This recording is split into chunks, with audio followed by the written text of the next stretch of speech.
বেশ কিছু সময় ধরে কোচবিহারে একের পর এক খাবারের দোকান শুরু হচ্ছে। এক একটি দোকানের বিশেষত্ব এক এক রকমের। তবে বর্তমান সময়ে কোচবিহারের এক নতুন খাবারের দোকান বেশ অনেকটাই জনপ্রিয়তা লাভ করেছে। সন্ধে নামলেই এই দোকানের সামনে বহু মানুষের ভিড় দেখা যাচ্ছে। বহু মানুষেরা উৎসুকভাবে এই দোকানে আসছেন দোকানের গ্রাহক খাবারের স্বাদ নিতে। তবে কলকাতা দাদা বৌদির বিরিয়ানির নাম তো অনেকেই শুনেছেন। এবার কোচবিহারে অনেকটা এই রকমেরই ননদ বৌদির দোকান বেশ জনপ্রিয় হয়ে উঠেছে কোচবিহারে।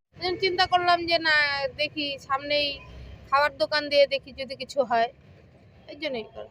এই যে অ্যাট্রাকশন, মানে খাবার দোকানের প্রতি বহু মানুষের একটা আলাদা অ্যাট্রাকশন। আপনার দোকানে বিক্রিটা কেমন হচ্ছে মোটামুটি। মানে এই যে দোকানটা করেছেন একটা অন্যরকম নাম দিয়েছেন, এর ফলে কি লোকজন আসছে? হ্যাঁ, আসছে। লোকজনের মানে কি রকম কোয়ারিজ থাকছে বা কি বলছেন লোকজন? না, লোকজন আমাদের রান্না খেয়ে খুবই সন্তুষ্ট, মানে রান্নার উপরে কেউ কোনো কথা বলবে না। তবে কলকাতা দাদা বৌদির বিরিয়ানির দোকানে বিরিয়ানি কিন্তু সেরা। তবে এই কোচবিহারের ননদ বৌদির দোকানে বিরিয়ানি পাওয়া যাচ্ছে না, পাওয়া যাচ্ছে ফাস্ট ফুড এবং অন্যান্য খাবারের আইটেম, যা খেতে প্রতিদিন সকাল থেকে সন্ধ্যে পর্যন্ত ভিড় থাকছে বহু মানুষের। সকাল থেকে শুরু করে এক নাগাড়ে রাত্রি পর্যন্ত এই দোকান চলে। চা, বিস্কুট এবং অন্যান্য খাবারের জিনিসও রয়েছে এই দোকানের মধ্যে। বহু মানুষ অধীর আগ্রহে অপেক্ষা করে থাকেন সকালবেলায় দোকান শুরুর অপেক্ষায়। বহু মানুষেরা সন্ধ্যে নামলেই এগরোল খেতে ভিড় জমাচ্ছেন এই দোকানে। এই দোকান বর্তমানে কোচবিহার জেলার অন্যতম আকর্ষণ। এই যে আপনার দোকান রয়েছে ফুড উইথ ননদ বৌদি, আপনারা মূলত কি কি ধরনের জিনিস তৈরি করছেন এবং কি জিনিস দিচ্ছেন লোকজনকে? আমরা চা বানাচ্ছি, কফি বানাচ্ছি, রুটি সবজি, পরোটা সবজি, লুচি, ঘুগনি, পকোড়া, আলুর চপ, ডিম সেদ্ধ, অমলেট। এগরোল হচ্ছে, কিন্তু এখনো ডিমের কারিটা হয়নি, তবে হবে। লোকজন কি কোনটা বেশি পছন্দ করছে খেতে? লোকে এখন আজকে যেটা হয়েছে সেটা হচ্ছে এগরোলটা বেশি চাচ্ছে। হ্যাঁ, এগরোলটাই বেশি বিক্রি হচ্ছে।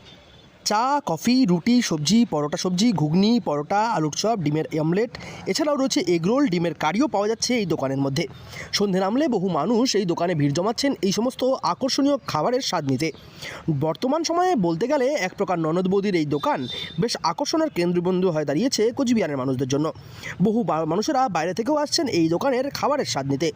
এক প্রকার কলকাতা দাদা বৌদির মতনই ফেমাস হয়ে উঠেছে কোচবিহারের এই ননদ বৌদির দোকান।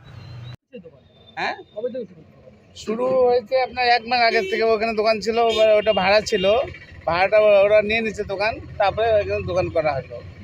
খাবার দাবার কিরকম পাওয়া যায়? ভালো, সুন্দর খাওয়া দাওয়া। আপনারা খান? হ্যাঁ, বাড়ির রান্না তো একদম একদম ঘরোয়া রান্না। ঘরোয়া রান্না, সুন্দর। এই যে নামটা ননদ বৌদির দোকান, এটা কতটা বেশি আকর্ষণ করে আপনাদের? এটাই আকর্ষণ বেশি হয়েছে।